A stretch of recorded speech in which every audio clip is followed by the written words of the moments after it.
Barbecue का धुआं हर तरफ फैला हुआ था। खूब मोटा ताजा जानवर था जो ज़बह किया गया था।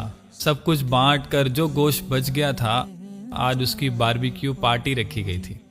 सहन मेहमानों से भरा हुआ था। सीखें उतर रही थीं और साथ साथ खाई जा रही थीं। हंसी के कहकहों में कान पड़ी आवाज सुनना मुश्किल हो रहा था। इस दौरान उसे एक कॉल आती है जिसे सुनने के लिए वो कोने में दीवार की तरफ चल पड़ता है। कॉल सुनकर वापस पलट ही रहा होता है कि उसके कान में एक आवाज पड़ती है, अब्बू, लोग तो सीखे बना रहे हैं और हमने अभी तक गोश्त चखा भी नहीं। आपने तो कहा था कि इस ईद पर हम गोश्त जरूर खाएंगे। ये सुनकर उसे एक जोरदार झटका लगा। ये आवाज पड़ोसी की 7 साला बच्ची की थी।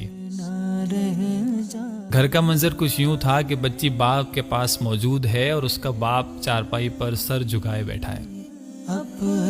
वो बगैर कोई वक्त जाया किए वापस अंदर घर की तरफ लपका।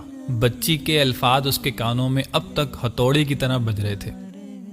अंदर पहुंचकर फ्रिज खोला और घर में पकाने के लिए रखा हुआ गोश्त ही उठा लाया और दौड़ता हुआ उनके घर पहुंचा तो बच्ची ने ही दरवाजा खोला। जैसे ही बच्ची की नजर गोश्त पर पड़ी, उसकी आबदीदा आंखों में चमक सी आ गई। बच्ची की ये हालत देखकर उसके वालिद के भी आंसू निकल आए। हाथ उठाकर दुआ देने लगा, अल्लाह आपको खुश रखे, इस जहान में भी और उस जहान में भी, और जिंदगी भर किसी का मोहताज ना करे।